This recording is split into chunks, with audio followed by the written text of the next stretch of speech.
Hey guys, welcome back or welcome to my channel. So the last true crime video that I did talking about the Tylenol murders did pretty well, and I had a few of you request that I do another true crime video, or at least continue making these types of videos. So I am very interested in true crime, as I've mentioned in the past, so I am happy to continue to do some read-throughs of some true crime stories and just discuss them with you all at the end. So, as you've read from the title, today we are going to be discussing the mysterious disappearance and subsequent death of Elisa Lam. Now, a few of you probably have heard of this case. It went kind of internet viral, I guess, in 2013 when the video surfaced of Lam acting very strange in an elevator in the hotel that she was staying at in California on her vacation. Now, this hotel, which I'm sure a lot of you, if you follow a lot of true crime, are familiar with, is the Hotel Cecil in Los Angeles, I believe. Now, this hotel is pretty notorious for some guests that have stayed in it, and is very well known for paranormal activity, which I've mentioned in the past that I don't necessarily believe in, but in any case, I'm going to be doing a read-through of an article, and this article was posted on allthat'sinteresting.com, and it is called The Unsolved Mystery Behind the Disturbing Death of Elisa Lam. So, without further ado, let's go ahead and get started, and of course I will be doing a full read-through of this, and then I'll be discussing my own personal opinions at the end of the video. Okay. Elisa Lam was found dead in a water tank at the notorious Cecil Hotel in Los Angeles in 2013. To this day, nobody knows how she died or how her body got there. In 22 years plus of doing this job as a news reporter, this is one of those cases that kind of sticks with me, because we know who, what, when, and where, but the why is always the question, said NBC LA reporter Lolita Lopez in reference to the mysterious death of Elisa Lam. To this day, nobody knows exactly how Elisa Lam died. We know that the 21-year-old Canadian college student was last seen at the Cecil Hotel in Los Angeles on January 31st, 2013. But the infamously chilling hotel surveillance video that captured the bizarre final moments before her disappearance, let alone the other details that have emerged since, have only elicited more questions than answers. Ever since her body was discovered in the hotel's water tank on February 19th, her tragic demise has been shrouded in mystery. Although the coroner's office ruled her death as an accidental drowning, the strange details of Lam's case have fueled rampant speculation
Angeles Police Department. The police searched the premises of the Cecil but could not find her. Police soon released video surveillance footage taken from the cameras at the Cecil Hotel on their website. This is where things took a turn into the truly bizarre. The hotel video showed Elisa Lam in one of its elevators on the date of her disappearance, acting rather strangely. In the pixelated footage, Lam can be seen stepping into the elevator and pushing all of the floor buttons. She stepped in and out of the elevator, poking her head out sideways towards the hotel's hallways in between.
a motion to dismiss it.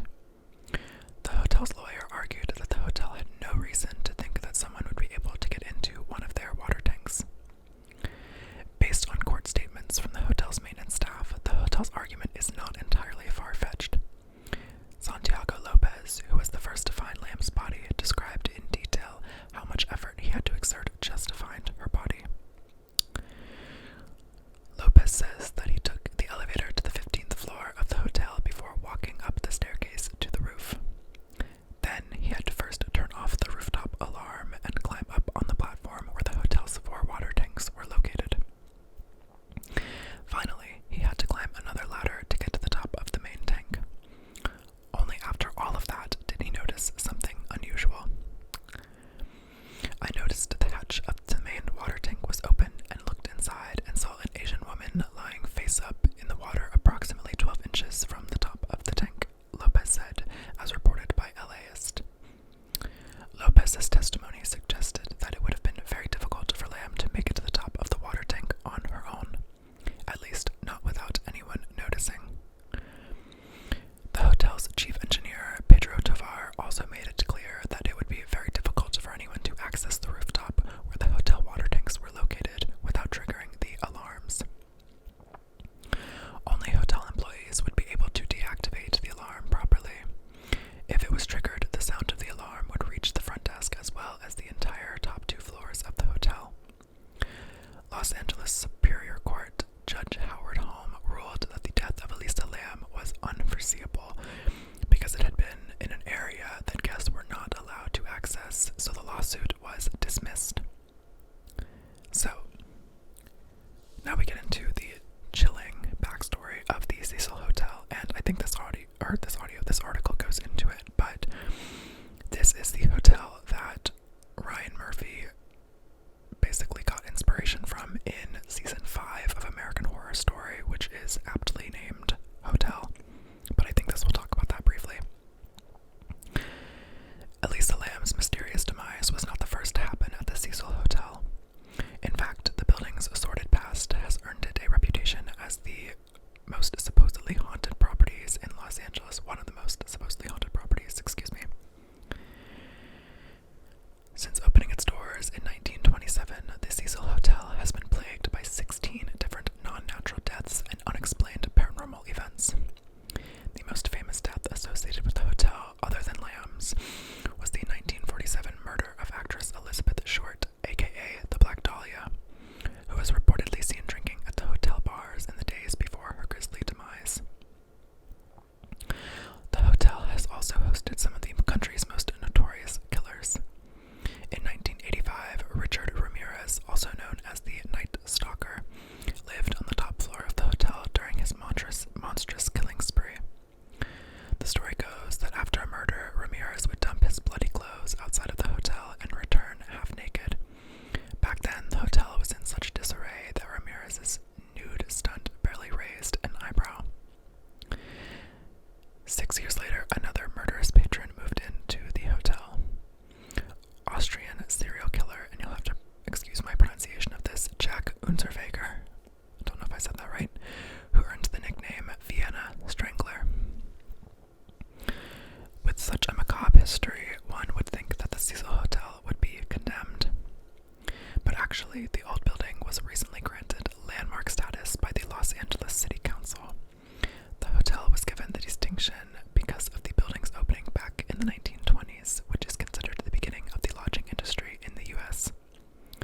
Meanwhile, the tragic death of Elisa Lam at the hotel has inspired pop culture adaptations like Ryan Murphy's American Horror Story Hotel, which is what I was talking about earlier. During a press conference for the show, Murphy stated that the new season was inspired by a surveillance video from a Los Angeles-based hotel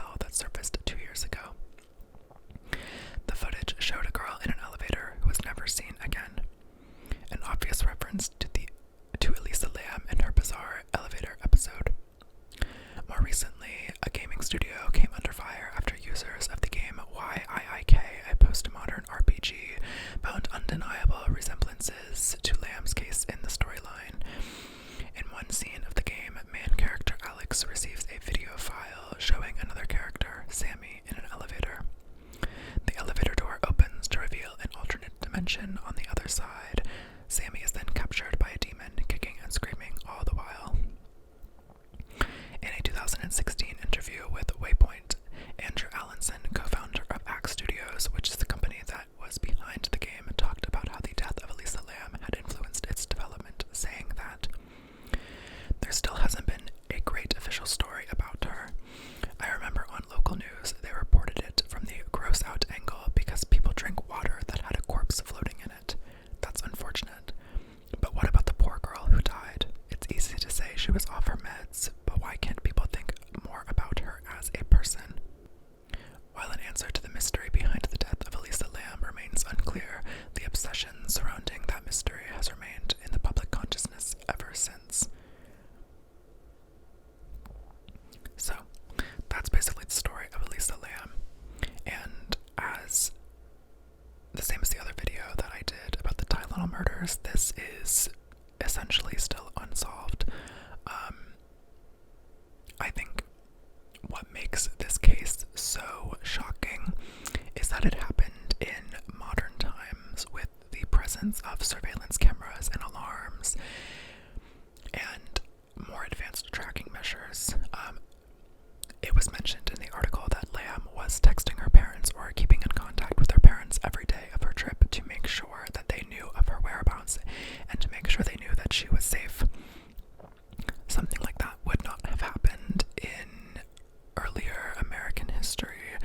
Even as this article also mentioned the murder of the Black Dahlia, there was really no such thing as video surveillance and sophisticated alarm systems, and the Black Dahlia could not have texted her parents or her friends to let them know where she was. So the fact that Elisa Lam had so evasively made her way to the roof, whether by force or on her own accord, is particularly bizarre. Personally, I think it is a little bit irresponsible to pin anything on simply not taking medications or to pin it on mental illness or mental health alone. I think that is irresponsible. I think it's oversimplifying what could have been happening to her. I think there are likely many different things involved in this that the hotel is denying and that people don't really want to understand. I know I've read in the past that some individuals suffering with mental health, particularly schizophrenia, have convinced themselves that they have been followed only for it to be a routine that shows up regularly in their life. And in my opinion, something like this was likely happening to Elisa Lam. I think that she probably had some reason to be convinced that something was after her, whether that be a person, whether she was convinced it was something paranormal. I don't really know. No one really knows. But I think that she was obviously very concerned about something or someone following her. And because she may not have been in a comfortable environment, and because she may have been taking her medications incorrectly, I think those two things contributed to the fact that she was very terrified of something harming her. And whether or not that force was the force that brought her to the top of that hotel, or if it was an adrenaline-fueled escape plan from Lam to make it to the top of the hotel, nobody will really ever know. But back to the point that the maintenance worker had about climbing into the tanks, I think people discount the force of adrenaline and the fact that in this situation, it's very likely that if Elisa Lam had gone up there on her own accord to flee, she was incredibly scared and filled with some type of adrenaline. And people can do anything when they have an immense amount of adrenaline flowing through their body. I don't know if this has ever been scientifically disproven or proven, but it's kind of like a story that's told that a mother lifted up a car at one point to save her child that was about to be crushed underneath it. A human shouldn't be able to lift a car, but because she had so much adrenaline in her body, she was capable of superhuman things. Now, again, I don't know if that's true. I don't know to what circumstance that was actually occurring in, but people will do crazy things when they have adrenaline running through their body, and I don't think it's discountable to say that she was not just very terrified and didn't know exactly what she was getting herself into until it was too late. Now, as far as the hotel's claim that they had a robust alarm system and all this and that, I don't necessarily believe that. I mean, the Cecil Hotel has a history of being under poor management, and obviously given its history of death and disorder, I don't expect that hotel to be kept in pristine, tip-top condition for monitoring its guests' health and safety. But again, like I said, we live in modern times with surveillance, so it's just perplexing all around. But the only thing that's weird to me is that everybody claims that they didn't see her with anybody else, but we really only have like a shred of video evidence to prove that. And the idea that the alarms would have gone off, like, who are we believing in that situation? Are we believing that the hotel was properly maintaining these alarms? Are we believing that the alarms were just malfunctioning on the day that it happened, or that they had been malfunctioning for a while and nobody was actually doing maintenance to the rooftop, so nobody would have been up there to even test the alarms to see if they were working at the time that Elisa Lam had gone up there and disappeared? It's a whole thing to me, and I think the hotel should be to blame in this situation. I don't think it should be chalked up to crazy lady climbs to the top of the roof somehow and gets into a tank somehow and dies. Like, it doesn't add up. There obviously was some malpractice involved by the hotel. Like, if they had these systems to stop her, why didn't those systems work? You know what I mean? It's like saying, well, we should have known what happened, but we didn't, so not our fault. You know what I mean? Like, it's hard to claim we had systems that would have stopped it, but they didn't stop it, so we're not responsible. You know? I don't know. Doesn't sit right with me. But in any case, I think her disappearance was kind of like a wake-up call to anybody traveling alone, anybody solo traveling, because it was kind of like this, like, OMG, she was such a normal person, and suddenly we have this like weird 4-minute video of her acting so strangely, and that was the last we've seen of her. Like, if anybody had been with her, traveling with her, they could have stopped it, but because she was alone, nobody knows what happened to her at all, and that's what's weird. So I don't know, it's a chilling case, and it unfortunately has no resolution. I wish that something would come out about it, but it could very easily be that it is one of those cases that is never pursued ever again, and people just forget about it because there's just nothing to find out. There's cases like this all over the world, where it's super intriguing, and there's evidence, there's video evidence of something really bizarre happening, but then nothing can happen, nothing can come of it, because it's just such a dead-end case, and that's what happened to Elisa Lam. We have the most bizarre evidence that we can watch at any time, but that's it. You know, like, there's nothing beyond that. So I think it's strange, it's chilling, it's sad, and it's very unfortunate, but it's a really interesting case to study because it opens so many questions about general health and safety, and the idea that traveling alone is something that we should do at all, especially in such a brand new area like she was in. But in any case, I hope you all enjoyed this read-through and discussion of the disappearance and death of Elisa Lam, and I look forward to potentially continuing this true crime series and making more content for you all. But I hope you enjoyed, and I hope you have a good morning, afternoon, evening, night, wherever you are, whatever it